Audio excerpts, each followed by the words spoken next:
की। अरे भाई साहब, आज हमारे बीच में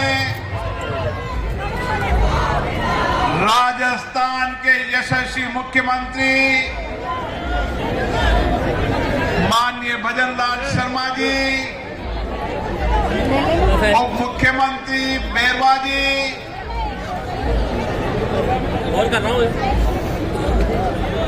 मंत्रिमंडल के वरिष्ठ सदस्य डॉक्टर करोड़ीलाल जी मीणा साहब, मदन दिलावर जी, हीरालाल जी नागर साहब और मंच में विराजे सभी नेतागण, और विशेष रूप से जिनके नेतृत्व में भारतीय जनता पार्टी ने सरकार बनाई, हमारे पड़ोस के सांसद सीपी जोशी जी। आज हमारे बीच में जिस जनता ने मुझे एक बेटे के रूप में, एक भाई के रूप में आशीर्वाद हमेशा दिया है, एक छोटे से कार्यकर्ता के रूप में हजारों लाखों कार्यकर्ताओं की मेहनत,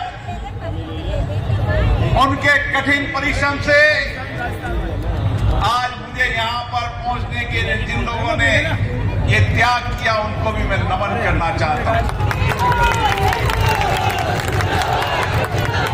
मेरे परिवारजनों, कोटा बूंदी संसदीय क्षेत्र मेरा परिवार रहा है। जब से मैं चुनाव लड़ा हूं 2003 से, जिस तरीके से बेटे भाई के रूप में आशीर्वाद दिया है, यही है मेरी ताकत है, यही मेरी प्रेरणा है। आपने मुझे 2019 में सांसद बनाकर भेजा, लोकसभा अध्यक्ष के रूप में भी मैंने कोशिश की संसदीय लोकतंत्र की मर्यादा, प्रतिष्ठा को बढ़ाया जाए, दुनिया में भारत के लोकतंत्र की ताकत को और मजबूत किया जाए। मैं आज खुशी से कह सकता हूं, माननीय प्रधानमंत्री नरेंद्र मोदी जी के नेतृत्व में संसद के अंदर 20 साल के अंदर सबसे कामकाज ज्यादा हुआ और सबसे ज्यादा विधेयक भी पारित इस संसद के इतिहास में हुए। एक ऐसे विधेयक जिनको हम वर्षों से इंतजार कर रहे थे। मुझे पता है कालखंड में कैसा परिवर्तन आता है।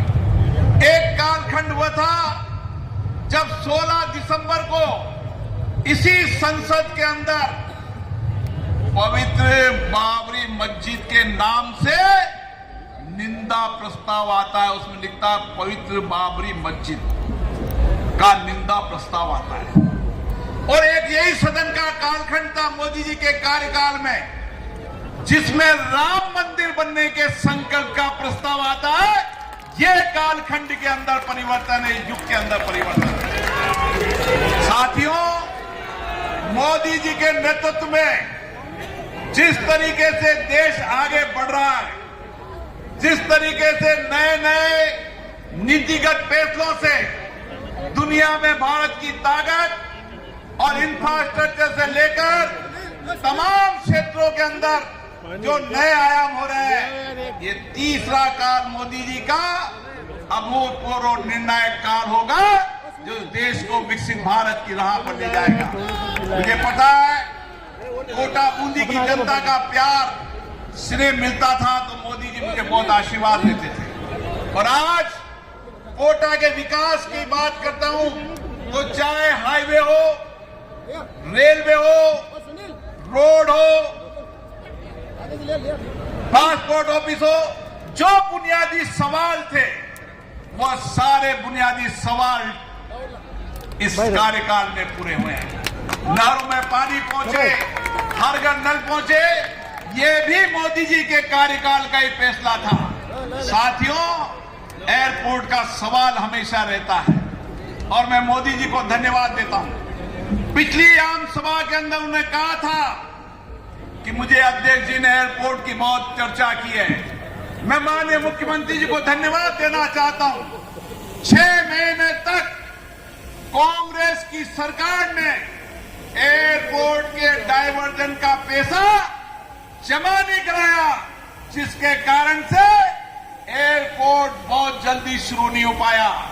मुख्यमंत्री जी ने आते ही 20 दिन के अंदर एयरपोर्ट का डायवर्जन का पैसा जमा करा दिया। एयरपोर्ट की सारी औपचारिकताएं पूरी हो चुकी है। डीपीआर बनने के बाद इसी अगले कार्यकाल के अंदर एयरपोर्ट का निर्माण कार्य भी शुरू होगा। जहां तक कोटा की जनता का प्रश्न है, मैं लोकसभा अध्यक्ष के नाते भी मैंने कोशिश की कि हर समय आपके बीच में रहूं। कोई भी आपदा हो, संकट हो, उसमें मेरी कोशिश रही कि मैं आपके साथ खड़ा रहूं।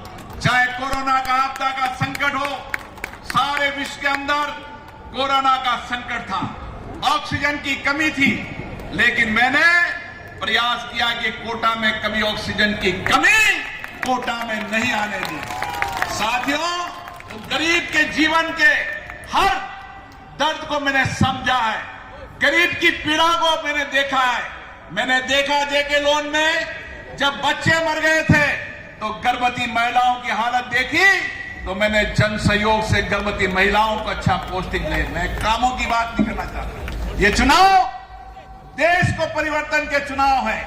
ये चुनाव मोदी जी के नेतृत्व में देश को आगे बढ़ाने के चुनाव है, और इसीलिए मैं फिर आपकी से आशीर्वाद मांगने आया हूं। मैं आपका बेटा हूं, आपका भाई हूं। इसी धरती से मैंने राजनीति जीवन शुरू किया है, और मैं कभी इस धरती के प्यार आशीर्वाद को कभी नहीं भूल सकता।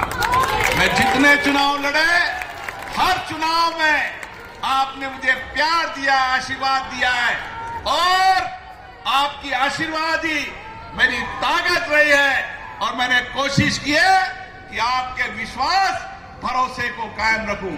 मैं पुनः आपसे आशीर्वाद मांगने आया हूं।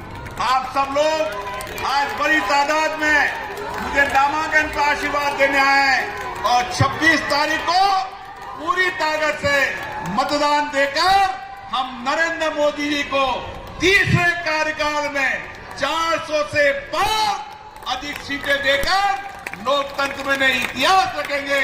आप सभी को बहुत बहुत प्रणाम, धन्यवाद।